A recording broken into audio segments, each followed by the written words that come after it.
I'm going to show you a few of the models that we have and we've developed to help you learn how to use this device, the angle telescope. This is the 45-degree angle telescope that I alluded to in the lecture, not the 30-degree angle telescope. The 45, as I mentioned before, allows about 50% greater range of motion, field of vision, than the 30-degree scope. And by the time you're finished with the camera station, you'll come to understand how effective this is in seeing and facilitating the visualization necessary to conduct the operations. Just want to run over with you what a laparoscope really is. It's not a single device. It has actually three components. One is the telescope itself, the glass rod fiber. Second is the light cord, which we refer to as the stick. So when you hear me talking about moving the stick, I'll be moving this back and forth. Finally, it's the camera itself, which we refer to as the wheel. The stick controls the angle of attack. The wheel controls the horizon. Humans like horizontal horizons. Imagine that. Horizon is in the word horizontal. If you look at your surgeon, when your surgeon is doing an operation and their head is tilted to one side, there's a very good likelihood that it's because the horizon is tilted to one side. And the way to correct that is just flatten the horizon. Okay, we used to be taught that the tail always had to point to the floor.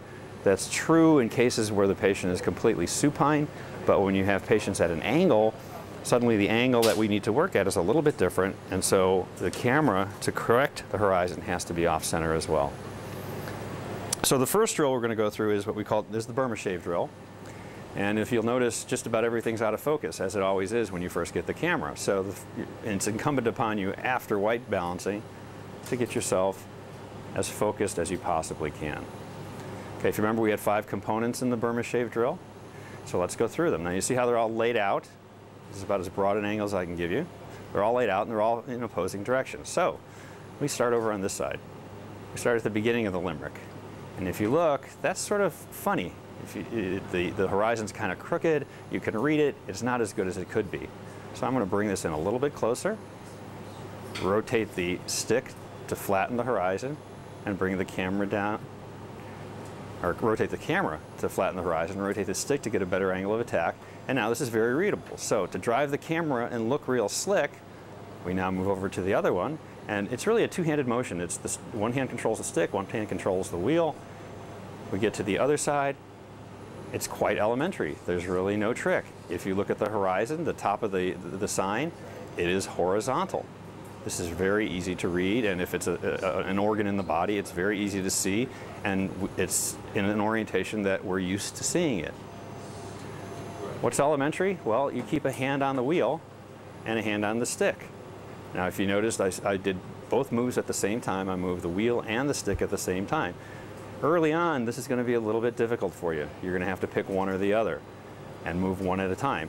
But very soon it becomes intuitive, and when you move them both together, you get sort of a much smoother movement and less of that seasickness.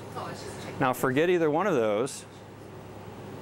Again, a flat horizon, and the whole room will see, again, both hands at once, how seasick a land-bound surgeon can be. And if you want to see a seasick surgeon, all we'll do is go back and forth. Once again, looking at these, trying to find them, just keeping the camera in a static motion, not moving it at all, and you can see it's a lot harder to see the verbiage. It makes it a lot more difficult. And all I need to do to make the verbiage a little bit better, turn the stick for the angle of attack, turn the wheel for the horizon, and it's simple to read. So that's the Burma shave drill. Once again, back and forth, camera is the wheel, stick is the angle of attack. Makes it much easier to visualize, keeps your surgeon looking where the surgeon should look in a manner in which he's accustomed to seeing the organ. Okay, next we're going to do the labyrinth drill. This is my assistant and colleague, Dr. Catherine Pattengill, who also serves as faculty here. Remember, the labyrinth drill is where we're going to take this bungee and run it through the holes. Now, if I just stay in this static position here, which would show her the device, she'd have quite a difficult time getting back and forth through those little holes. So it's incumbent upon me to show her where she needs to go. Now, if you look at the position we're in now, my arms are crossing into her arms and it's very uncomfortable. I'm crowding her. So we suggest when you're using an angled scope in a closed setting like this, that you find yourself a place to sit down and get yourself out of the way. It's very helpful to the surgeon. It makes the surgeon feel much less claustrophobic and really allows less conflict between those wonderful instruments we call arms. So let's get started. Okay, she's got the bungee. I'm going to try to turn this around to show her this hole as best I can. She's going to pass that through. As soon as she comes through, I'm going to come to the other side and once again show her the bungee so that she can get a good purchase on it. And without changing the orientation too much, because she's got to go through that other hole, she's going to march up a little bit, take the bungee,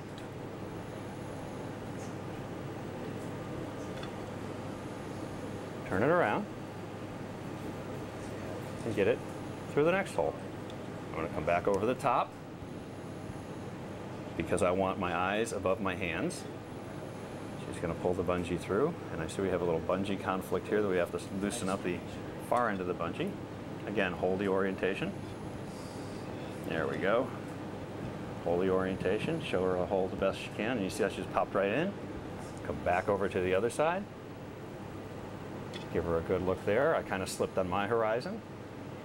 She advances it anyway. She's that good. Once again, hold the orientation. Show her the hole the best I can. Come back over to show her the bungee as it comes through. She's able to pull it through very, very easily.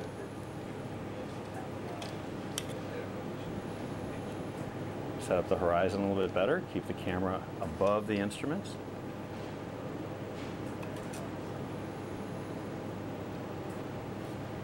And with one last twist and one last close-up, she's made it through the labyrinth successfully.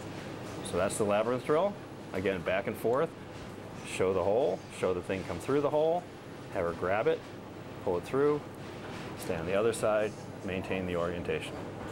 The labyrinth drill. Okay, so next we'll go to the hook and eye drill. The hook and eye drill is the one with the rubber bands and the eye hooks, etc. The finished product should look like this. Rubber band on the hook, through the eyes, onto the hook. First part of this, we could probably get just about any hospital administrator to get correct. And that's to grab the hook and put it through. Now the second part gets a little trickier because I have to get this rubber band through the eye. Now there's two little problems with that. One, the rubber band, when fully bent out, is kind of big. So Catherine's going to show me the going in part of the eye, and then she's going to swing around to show me how I can grab rubber band from the outside of the eye. Okay, so far so good. We're halfway home. Same thing, we grab it kind of close to keep the loop small. She's going to show me where I need to put the loop. Now we're under a little bit of tension, so this gets a little bit harder. You see it just slipped right out. Again, not all of this is so easy. Not everything works as planned. So when you're doing this in the lab and it slips out like that, don't be too discouraged because it slips out for me, and I've done this a few times. So squeeze down real hard, make a small little loop, push the small loop through the hole, have your camera operator show you that hole, then you have your camera operator come to the other side, grab the loop, hopefully get your instrument out of the other hole, and then bring it over the other hook and lock it. The hook and eye